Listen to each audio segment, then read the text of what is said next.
like to welcome you all to the 9th edition of Horeca Kuwait and to our forum this year, which is organized by Hospitality News Services Leaders Group and us, Hodema. I will start this panel, if possible, by giving you the microphone so that each one of you can give us a brief description about your company and introduce yourselves. So we'll start with Mr. Dubaib. Mohammed Jassim Dubaib. I graduated 2009 from political science, nothing to do with hospitality and food. I started the journey from the first brand of our company is Alameddine back in 2010. It's all about passion and how we would keep this kind of passion transferred to reality. The drive was loving food. Creating first baby was 2009. بعدين we started with the second brand Trapani, then we moved out of Kuwait. We moved to GCC with Alameddine Qatar, and we covered all the GCC today with the Alameddine brand, and very soon we are opening Trapani in Qatar too. The Trapani as a brand, it's moving, the first move is in Qatar in 2020.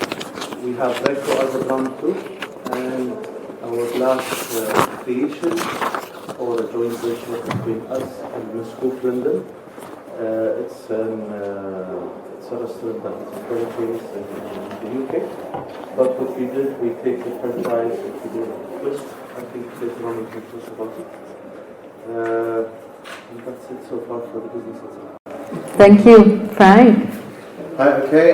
My name is Frank Bordoni. I'm currently the head of culinary for Shire. I'm a chef, in case you needed to know. I've been working in the Gulf. This is my 6th year.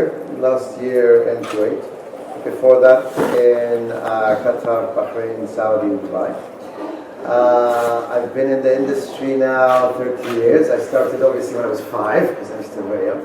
And really in the last 5 to 10 years specializing in new concepts, concept development, and taking existing concepts and sometimes making them more relative in the current markets. Thank you. Chef. Okay, my name is Khalid Al-Bakr. My background was actually accounting and finance for 10 years. I was a financial analyst and an auditor, and I decided I'm going to switch. I quit my job, went to culinary school in Miami, and worked there for a few years before coming back to Kuwait.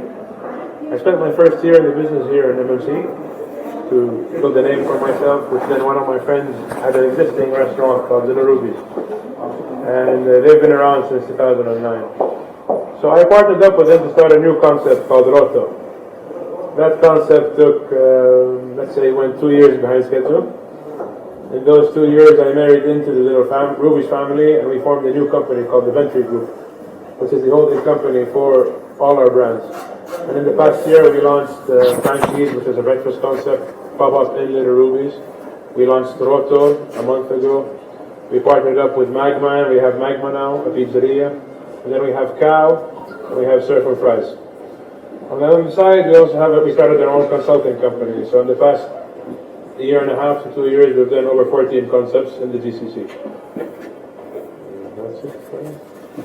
Thank you. I definitely need a microphone a second. Yeah, you need to press.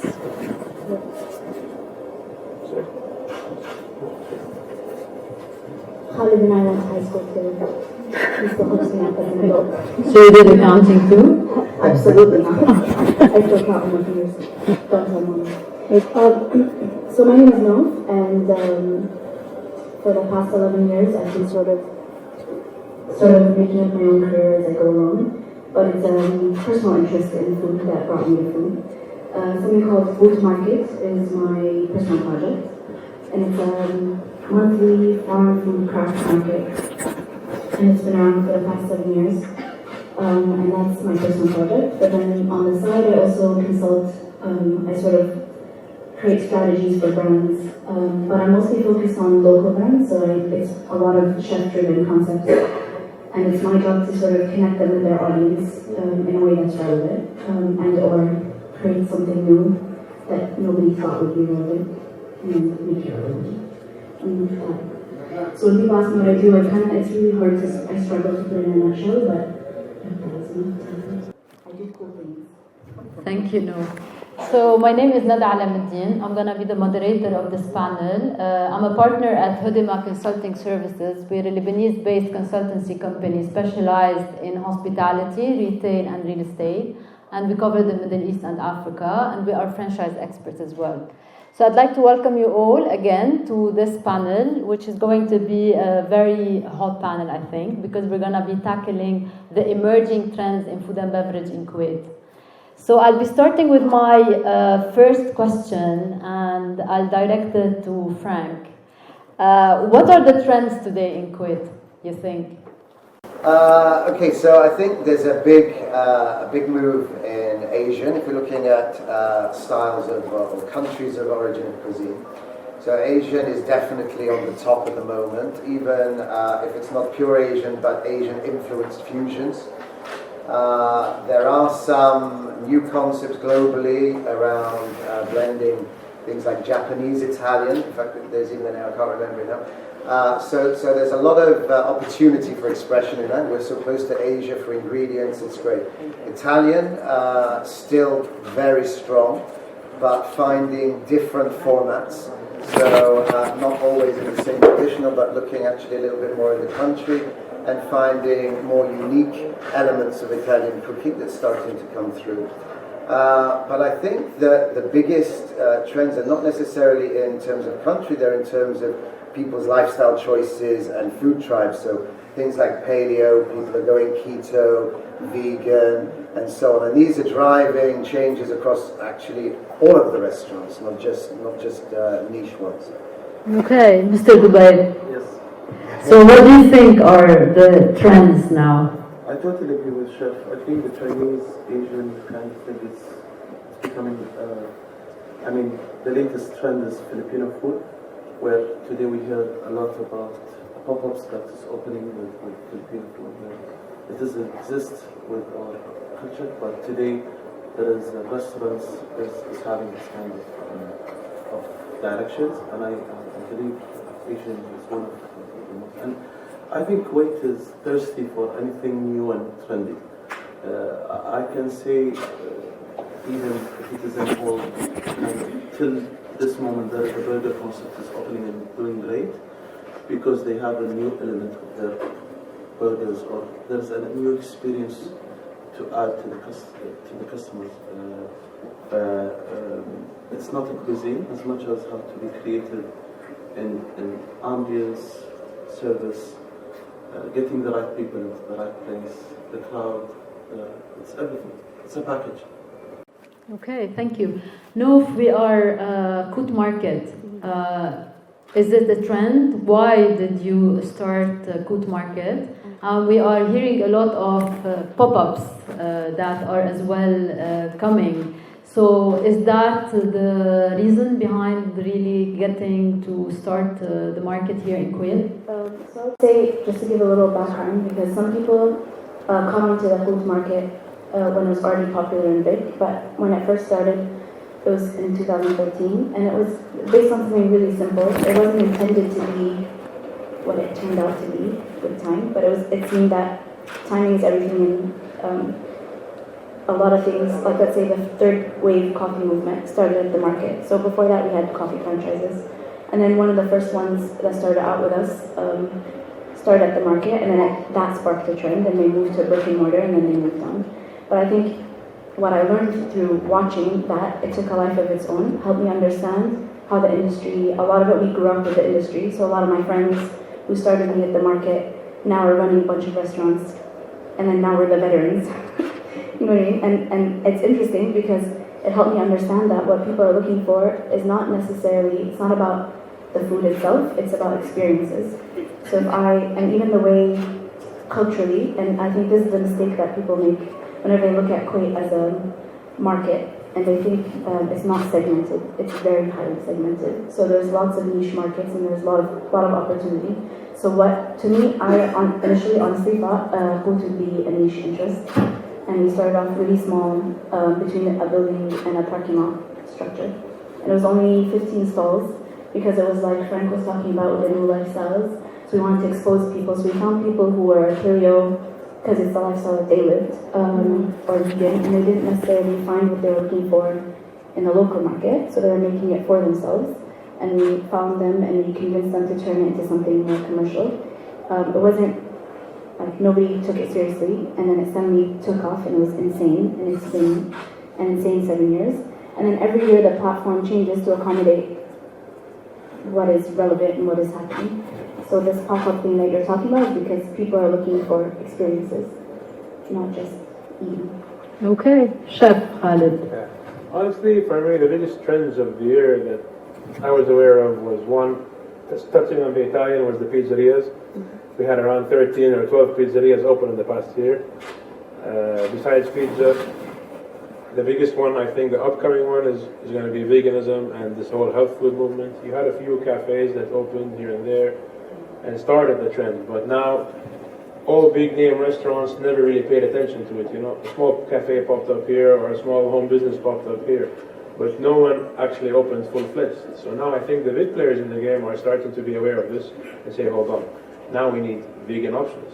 We need healthier options before everybody else starts to, you know, monopolize that market. And then the other thing is smoking, barbecue. I think the past 2 months, a year, barbecue has taken off huge. Everybody's now into smoking brisket.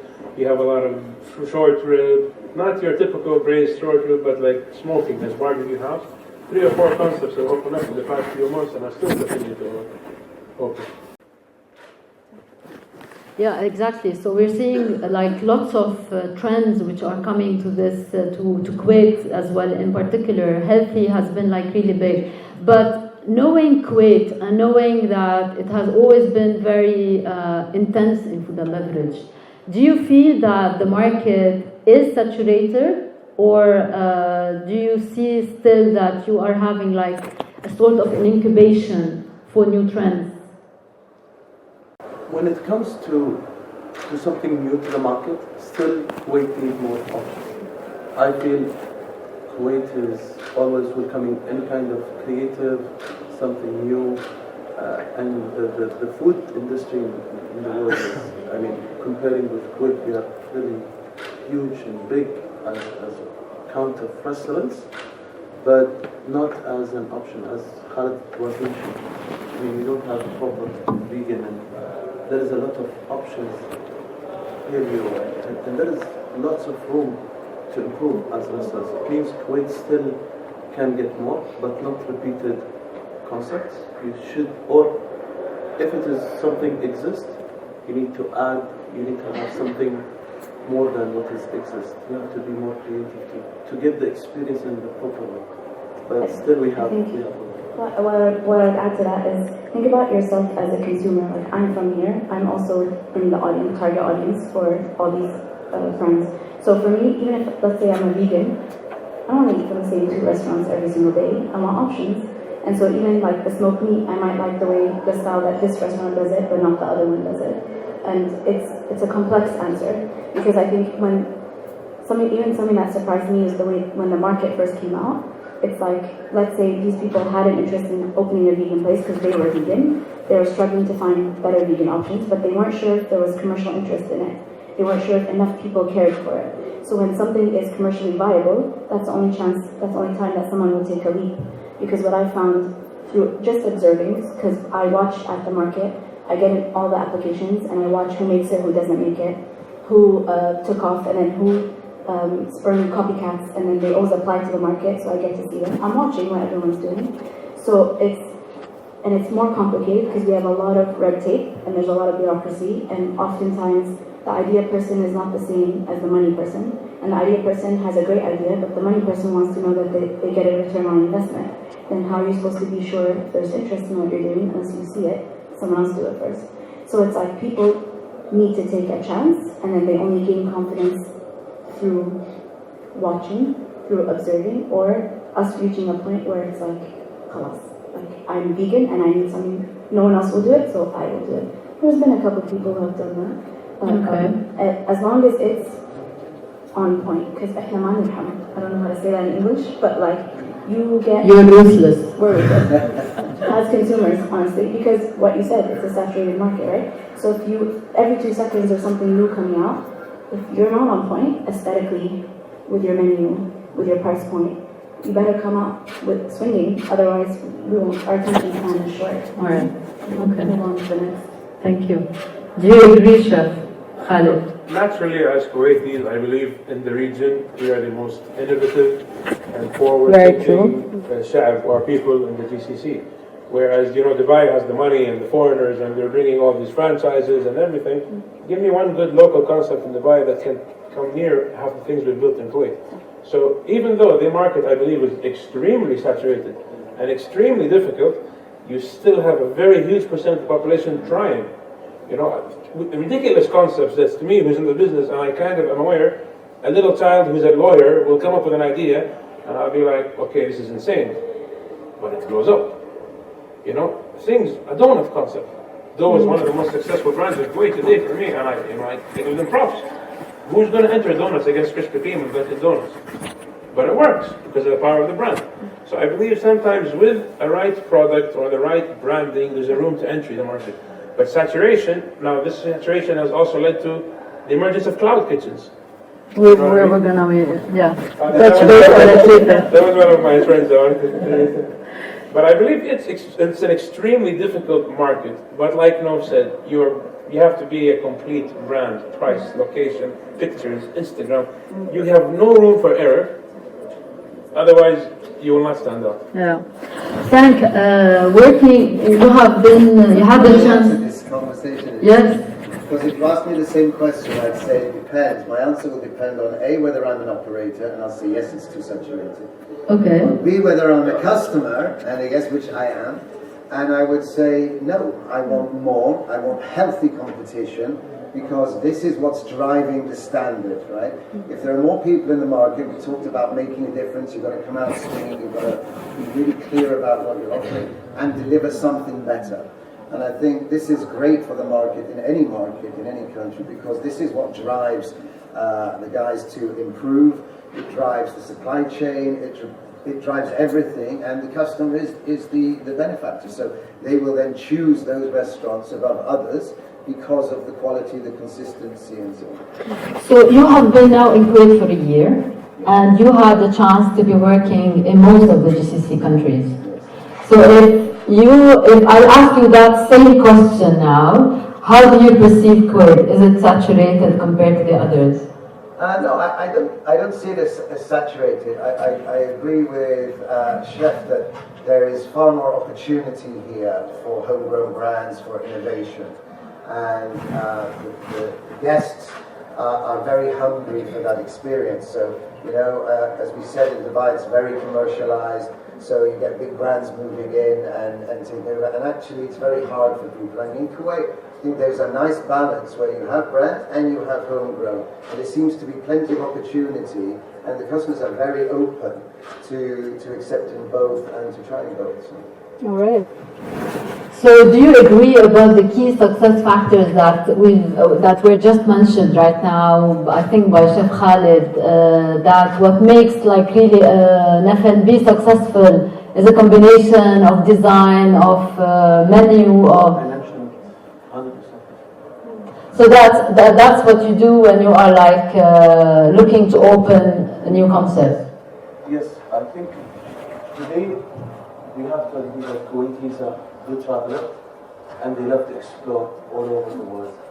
Then everything is important for anyone who loves to do anything to consider even the small details of the finish of your own restaurant.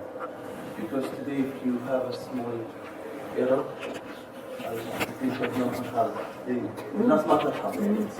especially when you give them a certain standard, and if you need to grow, you have to even compete whatever it's been past you do. I mean, always people is saying, okay, that concept is not better than this. And if I need it to be better, I think, they always talk about what's more to give as a brand.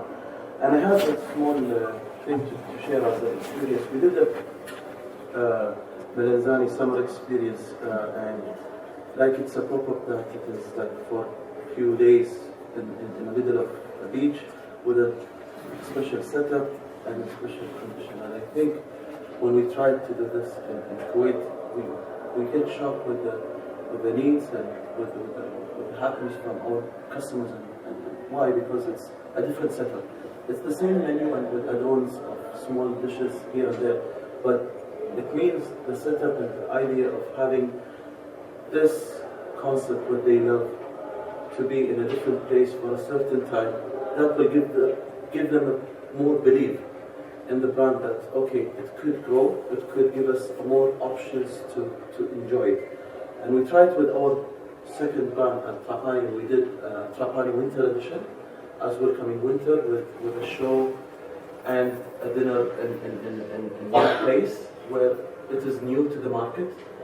We had a lot of people was against it because it's too bold, let's say, because people cannot accept things that it is a show in the restaurant. It was a bit, people was agreeing and disagreeing, but at the end of the day it turns a very successful move. Instead of making it for 2 weeks, we continue for 5 weeks, every day from Sunday to, 28. It was an amazing success.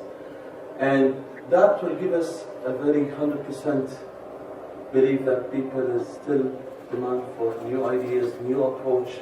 It's not about food only, it's about a full package of what they would get and what they would enjoy on the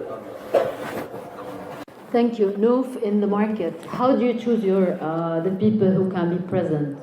It goes back to what you were saying, what I was saying about experiences. So the market isn't just something commercial, it isn't open air area where you go buy stuff. It's about the experience, right? So we pick our vendors, and this is what I always tell people. If you showed up to the market and you check it out and you see 18,000 people, by the way, 18,000 people show up in 8 hours, and it's the craziest thing. And it even took me by surprise. And then what I came to understand is the magic, there's room for magic. So there's magic in the market, which is also what I think is happening in Kuwait with the food industry. There's magic. Because what happens is, we build the market from the people up, not from the market down, right? So when you apply to be a vendor, I care about your personality on top of what you're selling, as well as your branding, your packaging, your positioning. Is it a unique concept? Does it add value to the market as a whole? And how does it inform the customer experience? So the reason why people feel so happy when they're at the market is because we handpick a group of people who are pretty awesome. It's about their personality as well as what they sell. And that's what makes you feel like you're part of a community rather than a faceless, giant corporate entity. So Kuwait has maintained that because it's about the people. And that's what makes Kuwait, because even like what Hamid was saying about, see all these crazy, the Kuwaiti have this like really big desire to create cool, cutting-edge things, but bureaucracy and the laws don't really keep up with what we want to do. So technically, a pop-up restaurant doesn't exist. You know what I mean? So we struggle with stuff like that. But when you end up doing it and you pull it off and it doesn't go south, everyone's really excited about it because we're experience seekers. So my experience seekers are coming to the market, so I have to pick my vendors accordingly because it informs the customer experience. It's the full package. All right. Yeah. Chef, you are always at the market. Excuse me? You are always at the Trying. I've been trying. You've been trying, yeah. I've been trying. I got it once. I was like, no, I think honestly, I don't know if some of these guys will agree with me, but I mean, I've seen concepts with perfect locations, perfect brands, perfect menus go downhill. I've seen concepts in the middle of nowhere with the worst possible location with an amazing food make it. I can't gauge why a restaurant fails. Was it the location? Why was it the parking? Was it the food? Was it the menu, the brand, the music? I think the most important thing, you need luck. You need luck. Sometimes, you know what I mean? Sometimes some things just work. You know, Pick almost shut down. PIC almost shut down. Now you heard their last evaluation. Yes. Crazy. This is a Kuwaiti brand. I think Pret a Manger cannot enter Kuwait because of PIC's existence. The guy got lucky at the beginning, and he pivoted this concept, amazing, from an ice cream shop to Pret a Manger. So his pivot was brilliant. But at the beginning, he needed luck. And big pots of money. Yeah, Frank. Yeah. What about that? Yeah, no, I agree. You know, that's. I think people don't underestimate the amount of money it takes to get going often, and this is why the pop-ups are so great, because it gets a chance to get a following, get a brand together, and help you raise those funds. Because you can have an identical restaurant in one area and it will fail miserably, and you can pick it up and put it in another area and be incredibly successful doing exactly the same thing. So there's no direct science that says if you open there and you put this restaurant 100% it will work. There's no magic formula. Yeah, we need to be flexible, but opportunities like these pop-ups and that, where people can then start to get a following and start to build brands and build the ability to raise money and to establish themselves is amazing. I just wanted to add, speaking about our point of bureaucracy and the government and everything, this is something that's actually holding us back, because Kuwait, unfortunately, is a very seasonal market. So if I come and I find an amazing location like in Sheikh Jabir or in Marouj, 6 months of the year I'm not going to make 10% of what I was making for the rest of the year. And what am I supposed to do with my staff, with my overheads? Am I going to cut down my rents, the rest of my staff? So big corporations can shift around their staff to their mall locations, to other locations, and kind of lower their costs. But if you look at anywhere in Europe, I mean, Greece, Spain, there are ghost towns for the rest of the year. But in the summer, everybody comes, works part-time, makes money. So Kuwait, we kind of need to have this flexibility. I mean, we can't have part-time labor. We can't. I want to make a pop-up, and they pulled up some brilliant. That's why they did the summer and the winter version. Amazing pop-ups. Yeah. And I just thought to myself, you know what? Props to them. I didn't even know we could do that. I didn't even know we could do that. Now you know. Rumors was top, but we have our legal, and we were legal for 5 weeks, and all our papers was 100% done, and inshallah we are doing it back. And Good. The rumors, Keep the rumors going. Okay, perfect. Then all my stuff is Okay, now we know that Kuwait, since a very, very long time, is known to be the country that has most of the franchises. Now we're seeing the pride in every country, we're seeing the trend of creating your own homegrown concepts. Be it local cuisine, be it whatever, even burgers, pizzas, name it. So how do you really describe now the status of the franchising model versus the homegrown one? Who would like to start? Chef Khalid. See, this one really hits home for me because I'm starting the homegrown market, correct? Yeah. I've launched the homegrown market, and I've seen other of my peers emerge. When I decided in 2012, my parents thought I was crazy that I wanted to go to culinary school and leave oil and gas. I got support from both parties, and my mom was actually very hard on me, and she was one of my first supporters that says, hey, if you know what you're doing, it's your decision, go ahead. When I started, there were 6 or 7 other Kuwaiti chefs around. Today, there are 40 or 50. I thought I was special, and by the time I come, I'm going to have an edge. I no longer have that edge. Now everybody's opening a restaurant and everybody's a chef, especially with Instagram and with everything. You know what I mean? So, the avenues. I don't know the footfall of the avenues. Can people afford that are not franchises? It's very hard to launch a homegrown concept in the avenues and be successful. We tried, we were doing very well. We closed one of our concepts down because phase 4 ate us alive. So depending on the area you're in and what market you are trying to penetrate. So there is no dumpling scene in Kuwait, but Wufu dumplings, mimosa, have kind of penetrated that, okay, we have an option of dumplings. We never had a ramen joint. Neiman Lissa decided to create a ramen restaurant that's, for me, delicious. And you get the same vibe, the same atmosphere. But can we afford 2 or 3, 4 ramen restaurants? I mean, the majority of the population still doesn't know what ramen is or what gyoza or dumplings are. So you still need big franchises to cater to the masses. Imagine the avenues with no franchises, with no P.F. Chang's, with no Cheesecake Factory, with no Starbucks. We were just talking about it then now. No, but it's like with Shar Al Khalij, for example, what happened on the Gulf Road. The Gulf Road for me was one of the saddest things in Kuwait. To see, and everywhere in the world, the Corniche is their pride and joy. We go to the Corniche. When we grew up, every single weekend, my father and my peers used to take us to Green Island, to Applebee's, to Francis, to everywhere. We spent every single weekend having family lunch on the Gulf Road. After I turned 20, I've never been back. It's all McDonald's, Burger King, Pizza Hut, not Trapani. So when everyone came and said that, oh my God, it's not fair, Al Shaya took the entire Manaqasa. I come and I tell you, give me anyone besides Al Shaya that can afford it or can manage it. I cannot cover the overheads of a 400-seater restaurant on the Gulf Road. You know what I mean? So we need the mix and match. Okay. So do you agree with this? First, we hope, inshallah, in Kilmata next. You will be everywhere. Having a giant place of to complete Inshallah. that Shire. Why not? And for me today is, I don't know, it's too hard to say, I don't know.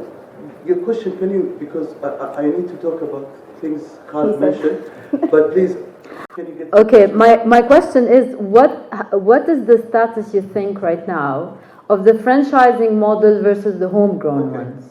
Today, I think, as a homegrown business in Kuwait, from the last 15 years, is gradually getting bigger.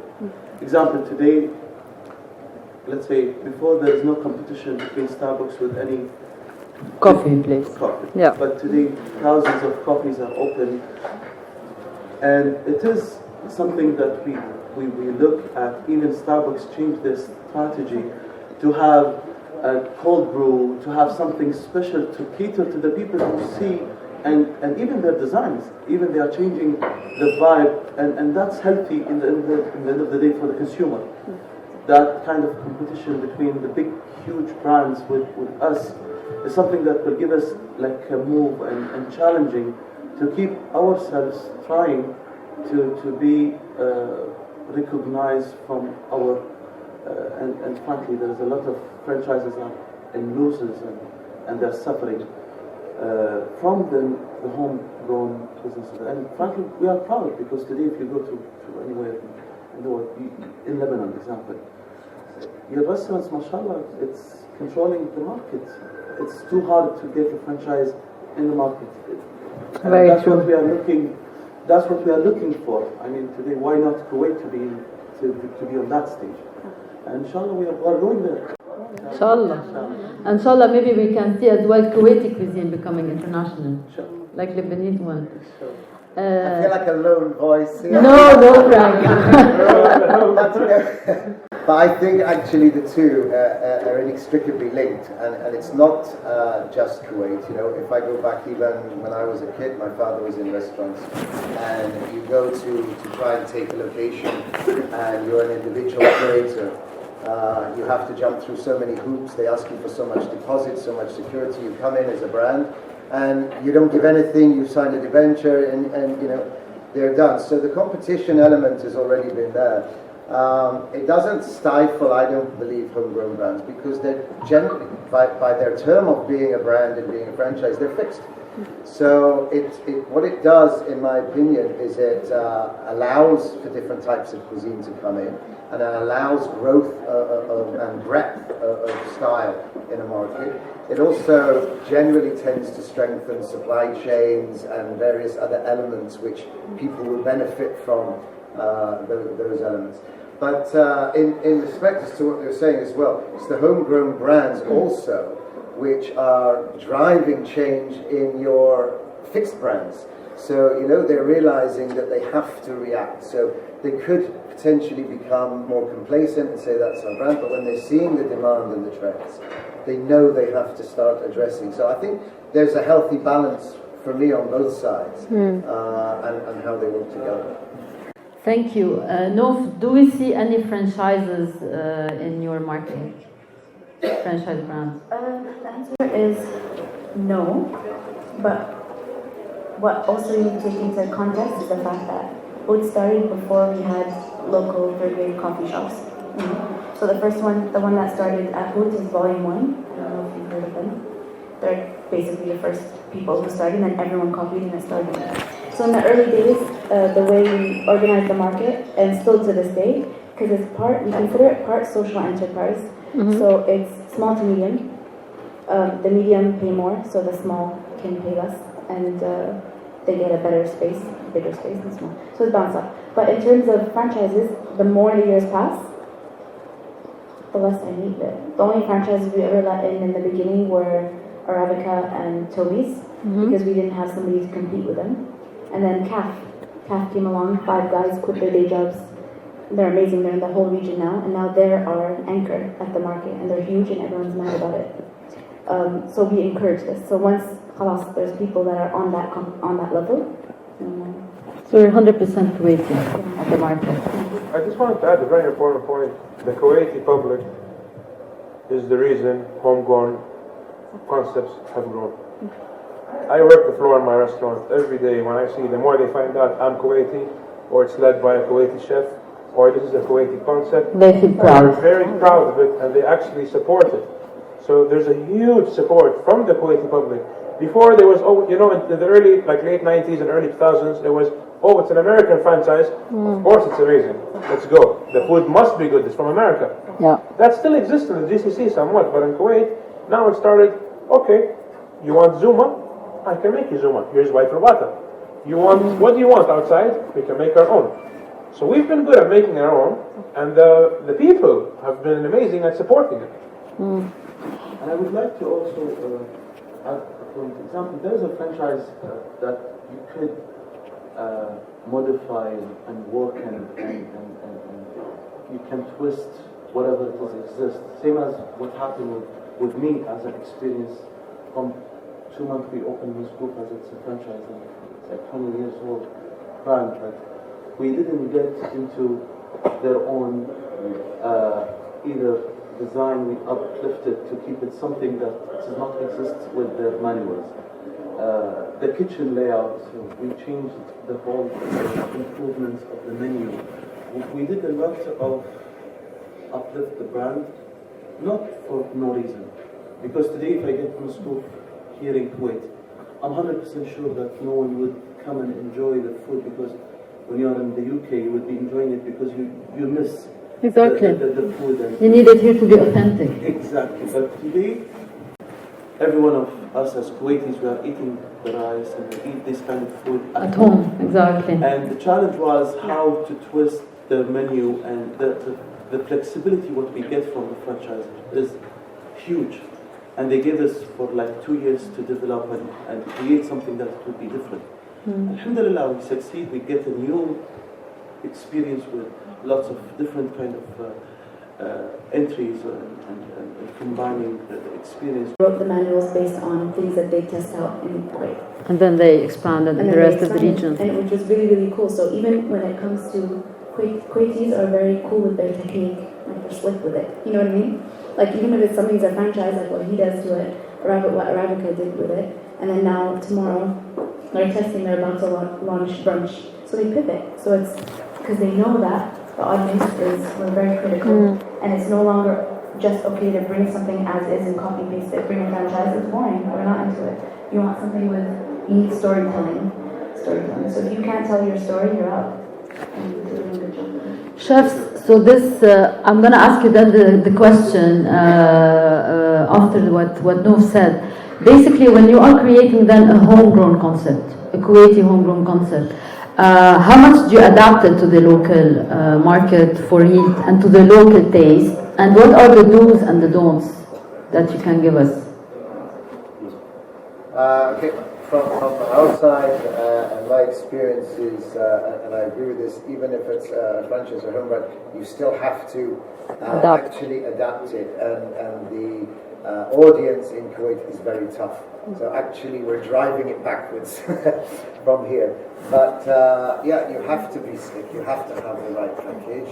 You know, dining is an experience, we've talked about that, it's not just about food. So you're going out to be entertained, right? Food is one part of that, and you have to have that whole experience.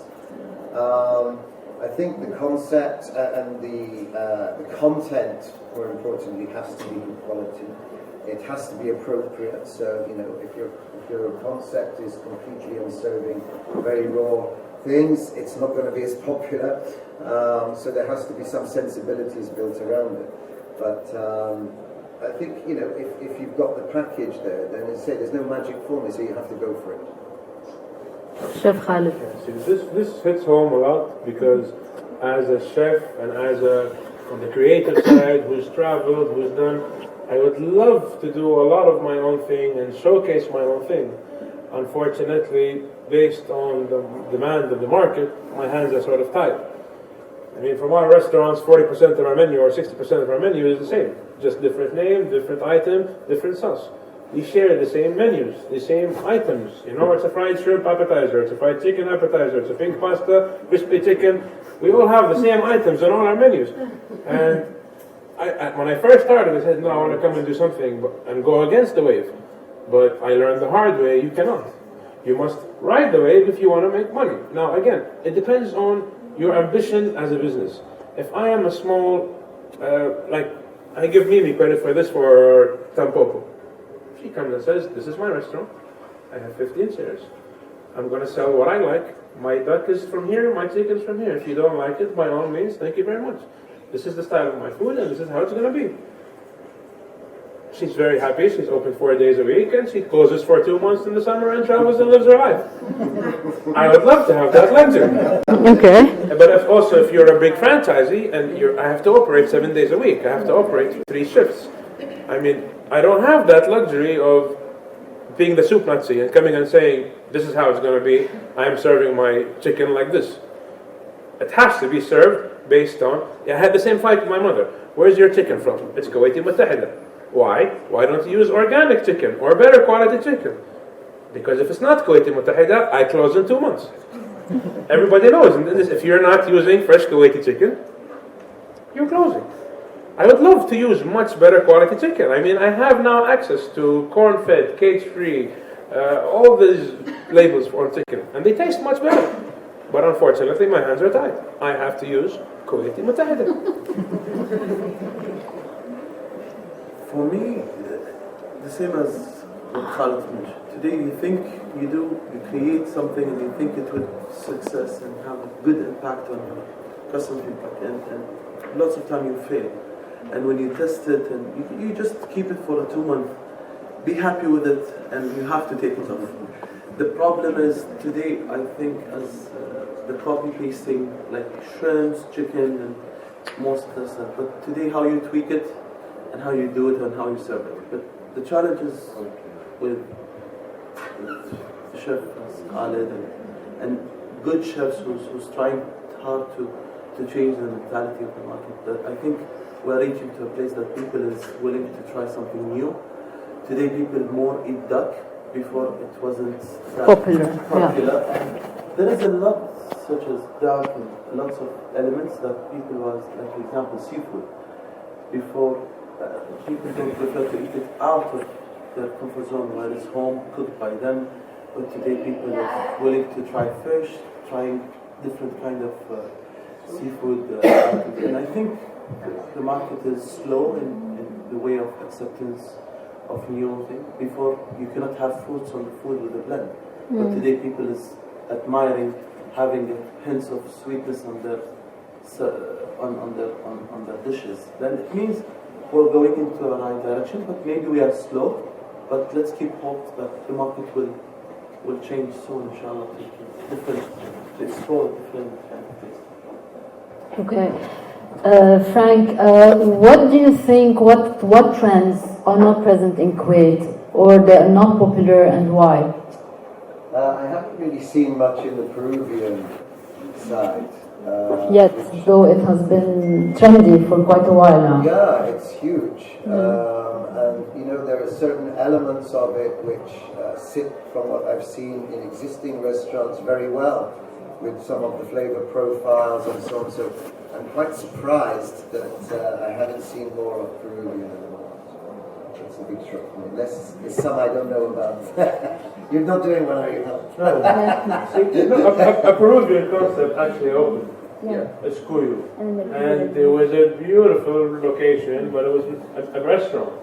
And the menu presentation was very well thought of, but maybe location, they had to close down, pivot, change the name, reopen somewhere else, just to kind of get into that Peruvian market. But the thing is, the majority of our public doesn't, what's the word I'm looking for? Doesn't connect with, for example, Mexican cuisine, Peruvian cuisine, Asian cuisine, contrary to what they said. Yeah, because So they said it's there trendy. is Asian influences, but then give me a Vietnamese spot. No. Give me a dumpling house. We have one. Give me a ramen house. We have one. These things trend all over the world. Vietnamese food is huge. We had a pop-up, but nobody in Kuwait.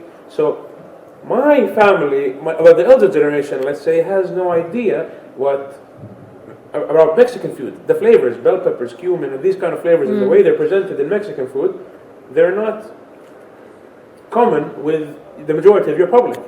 We've been to London, we know French food, we know Italian, we know Spanish, Lebanese, fine. But these flavors they are further away from Kuwait. I mean, we've traveled the world, but how many? Everybody's been to London and France and Greece, and we know sea bass baked in salt, but we've never have gone far to Vietnam, to Korea, or other way to Peru and Mexico and Latin American cuisines. We don't relate to them. I almost opened a taqueria. I was very close to opening a taqueria. And I realized, even when I put one taco on the menu, nobody even orders that taco. So I have tacos every week in my house. Can I jump in here? Yes. I'll show you about the Kuwait also. So you know, it's not a fair comparison, right? So when you look at Kuwait is this small. Our market, our target audience, we're all talking to the same audience. So it's not fair to compare to large markets like London or New York, or where a niche can have, there's 9 million people passing through on their daily commute to work in Manhattan. So we don't have that kind of footfall in Kuwait. We're talking to the same audience. And then something else that I've seen from people who have, it's a supply problem, supply chain. So like we have someone who wants to do a Mexican pop-up, the one in Sierra, the one in the warehouse, in the art gallery. So they have a problem with supply. So he needs, in order for it to be authentic Mexican flavors, certain kind of chilies that they can't find in the local market. And to import it costs a lot of money. So like there's a lot of hoops to jump through when you're in Kuwait that nobody sees. So you don't even see something shut down, you see it move somewhere else. You don't know the real story. A lot of it could be very mundane things, like the paperwork or the beledia or the gas push up, or they couldn't find the correct chilies, and in order to maintain the authentic, the original menu, the menu change, they had to pivot because the supply chain wasn't great, and whatever, they're not ordering big enough quantities to get a good price on it. It could be very boring things as the reason why, and then you have someone like Mimi, who's like a trailblazer, and she's like, I don't care, and she's doing her own thing, and she serves everyone ramen. You need those unique people, and then they stand out because the market is so small. So there's advantages and disadvantages, but to compare us actively side by a much bigger country isn't a fair comparison. There's so All right. So do you have really a problem with supply chain for your product? Here, everyone is here from Horeca. I think, I don't know if you can talk about it, but they can visit us in our office back then and we can talk more details about the supply chain. But true, Kuwait is suffering from raw materials, and I think it's not an easy thing if you wake up and you have a beautiful idea of Peruvian or Mexican and you need to do something. There is a very hard time to get this kind of. Why? Because at the end of the day, the companies need to gain money, and they don't need to have a new channel.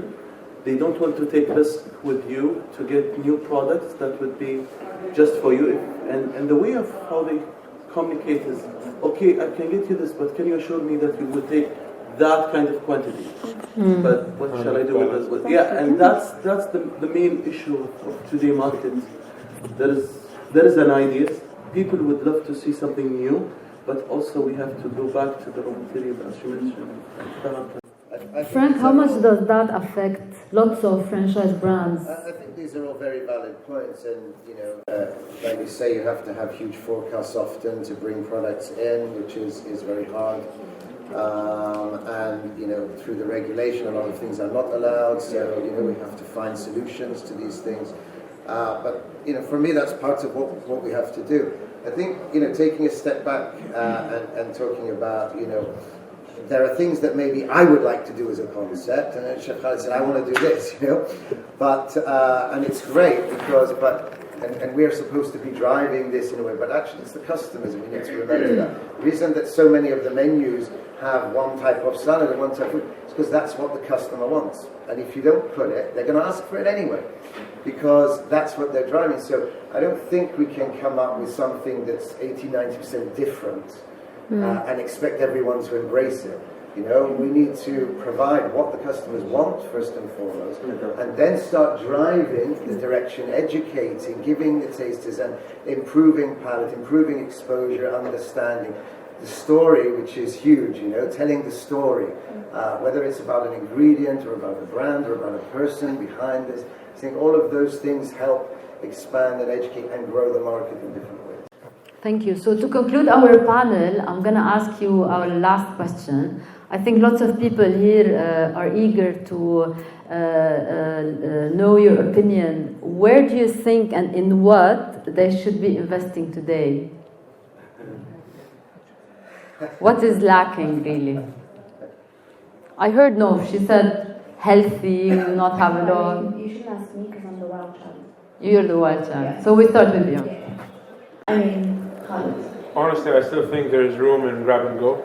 Mm-hmm. I know it's dominated by pick, but if there's room to do an elevated pick, let's say, or a smaller, more niche pick.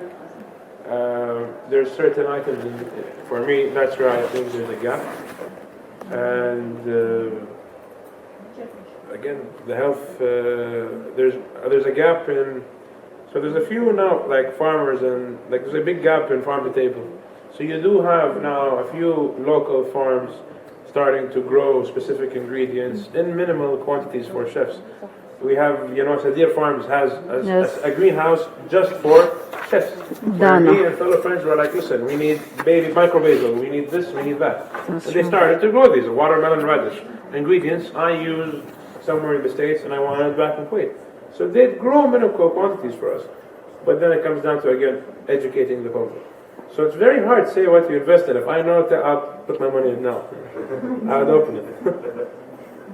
I'd go back to my point I made earlier about deep pockets, because I remember when I was training and my goal was to have my own restaurant.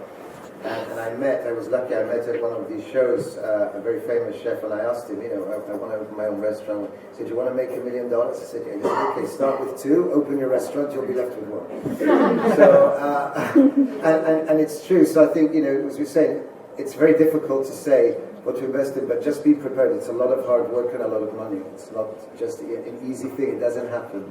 Exactly. I think I'll keep it more wider. Okay. And I'll say still there is room to invest in the market. But as Chef and Khalid, I think everything, even the Italian, even burgers, even you can come in and do a nice concept. You have to study the detail, each single thing, and why. Ask yourself why you need to do this. If it is like a burger concept or Italian, let's say Italian. Okay, let's see the Italian restaurants in Kuwait, what they are serving. What if I would open a new one? What I'll add to the customer who's come and eat with me. Don't copy paste. That's the most important thing to be taken. And if you need to invest, don't look at something and say, I need the same as Khalid with the new restaurant Roto with the chicken. I need the same copy paste. I need it in that location. Don't do that. That's the first thing. And the second thing, don't try too hard. Sometimes simple things could make magics, as not was mentioned. Do a pop-up in the market. Test it. Indeed. And maybe that It's honestly homework. Because as a chef and as a consultant, the amount of distress calls I receive a week saying, my restaurant is closing, we're struggling very well, I need 3 new burgers, I need 3 new chicken fillets. Then I come and so I get a call from a lawyer, who's a very successful lawyer, and comes and tells me I want to open a flatbread place, where, I'll find a place, why? خير بركة. This is your business plan? قالوا لي فيها رزق. And I know someone who bought a flatbread franchise for 150,000 KD and lost everything. And he came to me, he's like, please, I need new recipes, I need new something, what can I do? I'm like, why did you buy it? He's like, قالوا لي فيها رزق. Okay. And they said that I heard there's money there. Yeah, just like he So felt it. I will meet people that literally, what's your business plan? they don't know most of it. You know, like it took me 6 months to come up with the name, a year to find the location. Definitely, we need to do the homework. The style, what are we going to do it? You know, I'm serving rotisserie chicken. It's nothing new. But I found a way, how can I do this differently? Because So what Khalid said, actually I have the answer now. So I would say invest in people. Understand? Because if you invest in a person who has a story to tell, you have a story to tell. So and then you build the brand upwards instead of like what we did with the market. You build it from the story. I think we just need as well passionate people behind any job, not only in F&B. You have to love it. I think the homework thing is right, and I know in London for a lot of small operators, whether they're food trucks, pop-ups, and so on, startups, they created an umbrella organisation of people that had done it and that mentored for free people who wanted to pass on some of that knowledge, that experience, because it's a tough market, and you don't have all the answers in the beginning, and sometimes you don't know what you need to know, so you don't even know what questions to ask. Yeah. Great, thank you so much. I'm going to open the floor for questions if we have any. شكرا على حضوركم على هالمناقشة الحقيقة الرائعة. أنا عندي تساؤل دائما بالمطاعم الكويتية. طبعا كثير من المطاعم مفتوحة بالأوبن إير غير اللي بالمول. المطاعم اللي فاتحة في الزونز، المطاعم اللي على شارع البحيري، أو المطاعم اللي فاتحة في الشهيد، أو المطاعم اللي فاتحة في الأوبن إير. قاعد أشوف وايد يسكرون. لأن احنا عندنا الفترة من رمضان إلى ما بعد العطلة الصيفية تقريبا الحياة ميتة بالكويت. شلون they will survive يعني؟ شلون قاعد يعيشون هذول المطاعم؟ يعني لما نمر عليهم ما في إلا سيارتين على طول شارع فتحي على المطاعم، ما في سيارات طول الصيف. طبعا حديقة الشهيد الفيز 1 تقريبا أغلبهم سكروا. شنو الحل بالنسبة لهذه المرحلة؟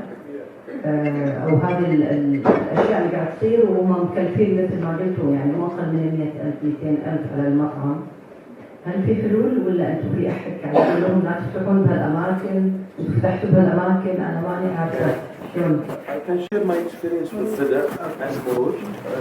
Both is an outdoor area. Melanzani started as the first branch was standalone. We don't have any neighbors. We don't have any crowd.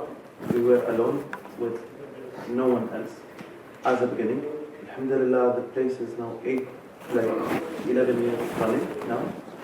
But I feel it's not about the outdoor and the mall.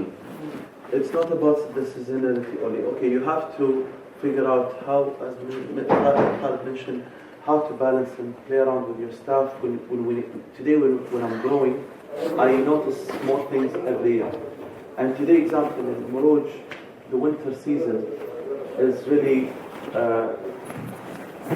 covered the summer season. But still, if you have a good food, good brand, people will come to you even if it is hot, because there is an indoor area for any outdoor area. You don't have a restaurant only serve بس يخدم داخل، يعني كل المطاعم يكون عندها داخل وبرا إذا كان outdoor. فمفروض إن الطعم والأكل والإكسبيرينس ويكون في اتاتشمنت ما بين الشخص والبراند. تعنا له خصوصية بفترة الصيف، أتوقع أنه يقول هذا السلكشن. بس صح كلامك بشارع فحيل انا ما عندي اي شيء هناك، ما اتوقع الشباب ومستحيل اني اروح هناك، ولا خالد اتوقع ولا وايد صعب لانه صار في وايد. مو علم، هي صار في وايد ومو شيء رخيص. يعني الحين اوكي now if you give me a small place in an open air with a low rent that I can manage the place I will. يعني سبيل المثال من النسف شهر 8 بعز الصيف 50 واحد ناطر من الساعة 4 العصر ناطر برا بالحر. يعني if you're willing to wait in the heat in Kuwait in August for 2 hours in line to get into a 10-seater restaurant, you're doing something right with the food. But if I had in Muruj and I had, let's say, not a very well-known brand, يعني منزاني Trapani household names بالخليج. بالخليج برجر بوتيك باسل السانو, these are all local. يعني باسل السانو قدوة لنا كلنا لأن he's the most successful أنا بوجهة نظري بالخليج.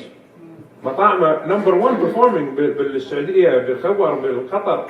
ف اوكي انا هني اذا انا باسل السالم ولا عندي اسم اقدر اقايس. يعني الحين ان شاء الله Little Rubies we're going to open in Muruj. We have a strong name, we've been around for 10 years, so we're taking the risk. But if I was come to open my own restaurant and يتكلم على طريق الفحيحيل, there is من البدء للفحيحيل 24 or 23 food and beverage conferences. مو shopping, food and beverage بس food. انزين اخذ باي واحد فيهم. And what? Why? يعني vibes we got very lucky. All right. Any more questions, please?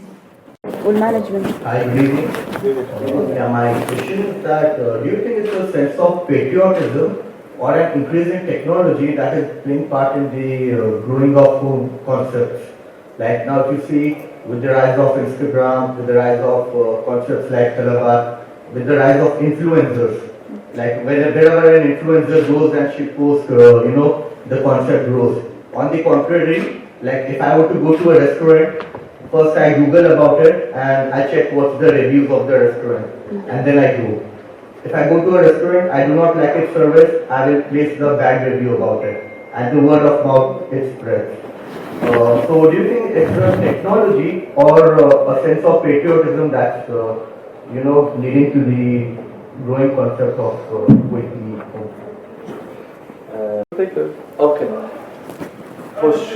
I don't know if I understand your question, but I'll try to answer you.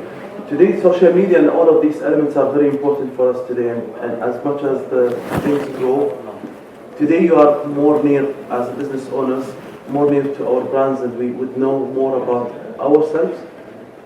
With people's feedback, and if something you don't like, you can post and we could know.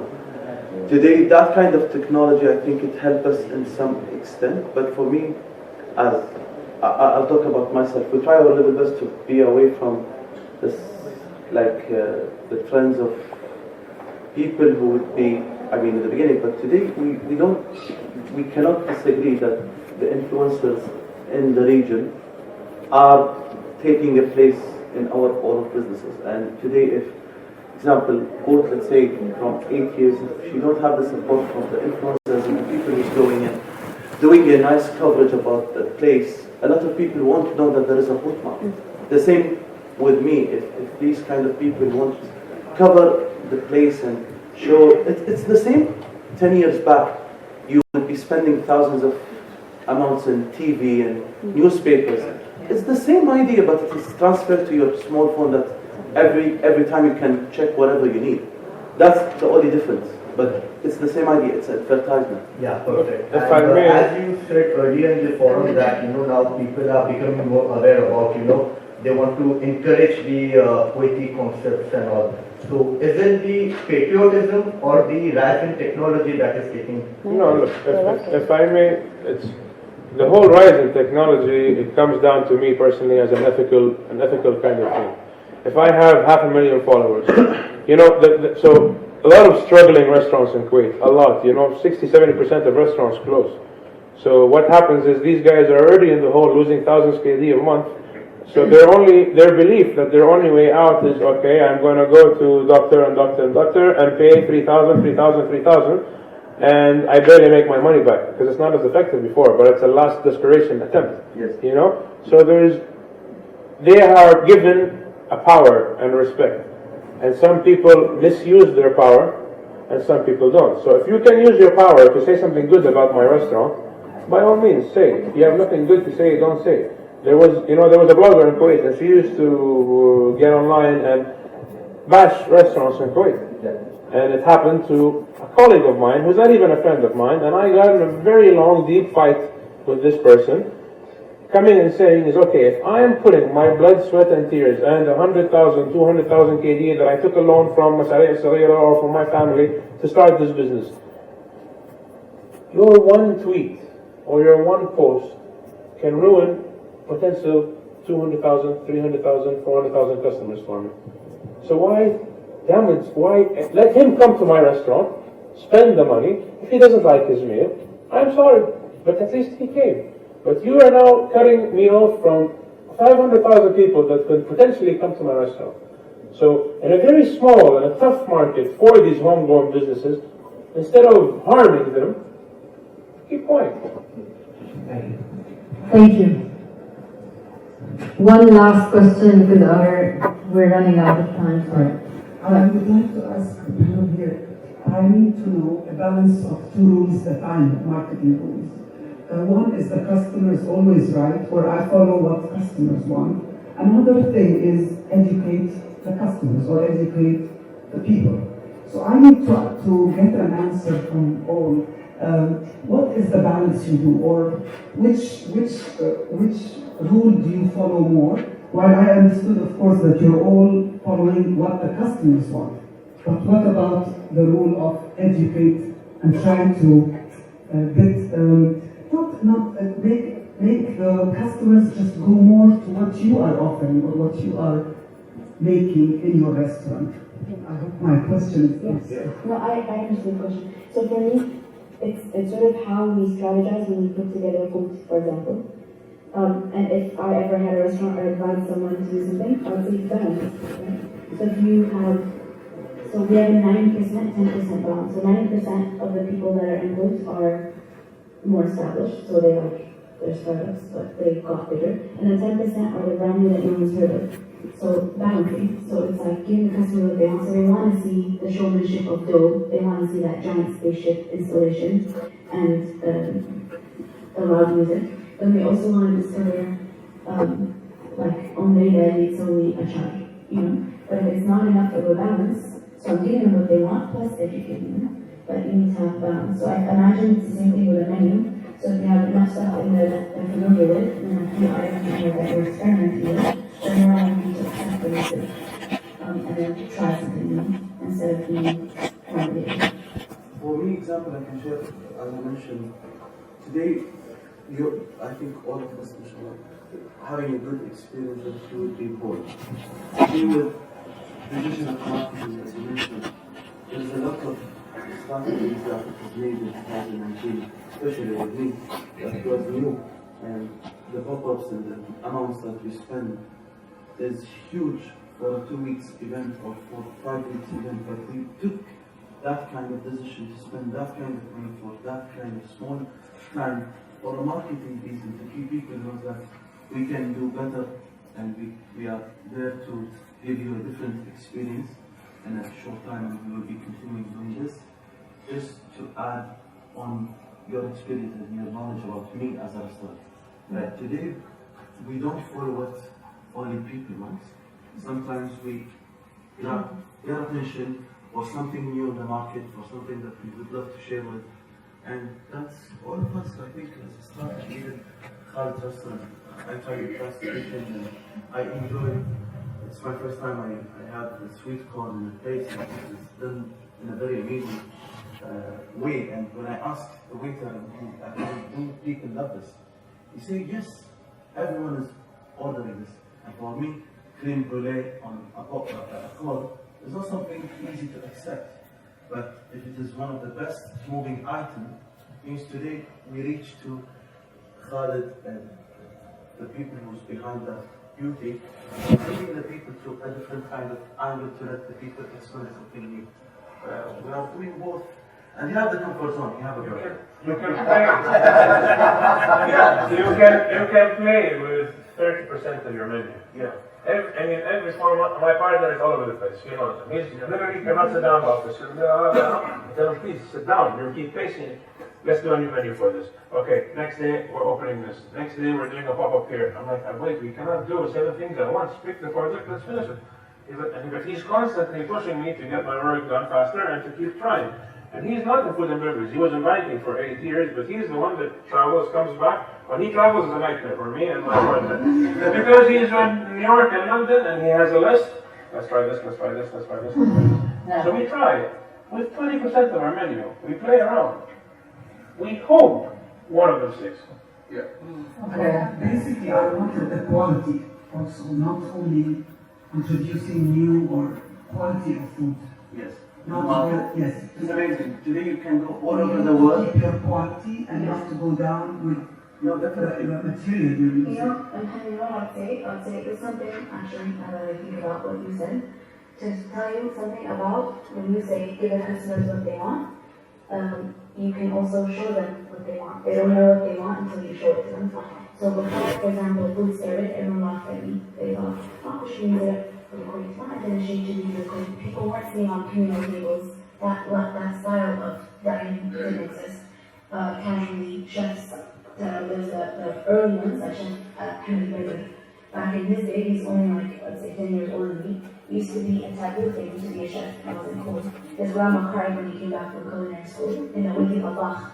You understand me? So this is like the shift in public opinion. They don't know what they want until you show it to them. But in turn, when you develop new things that you want to show people, make them like it, you do it with integrity. So you're not listening. The customer isn't always right. You show them what they want, do it right, and then that's the only way they'll know what they want until you show it to them. Great, thank you so much. I'd like to thank you again for your participation.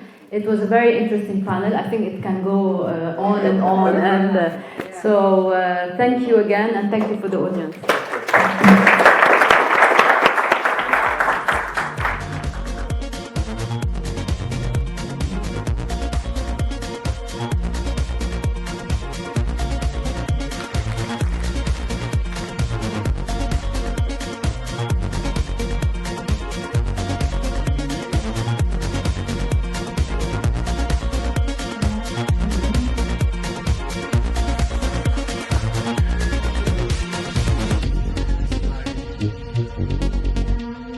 Thank you.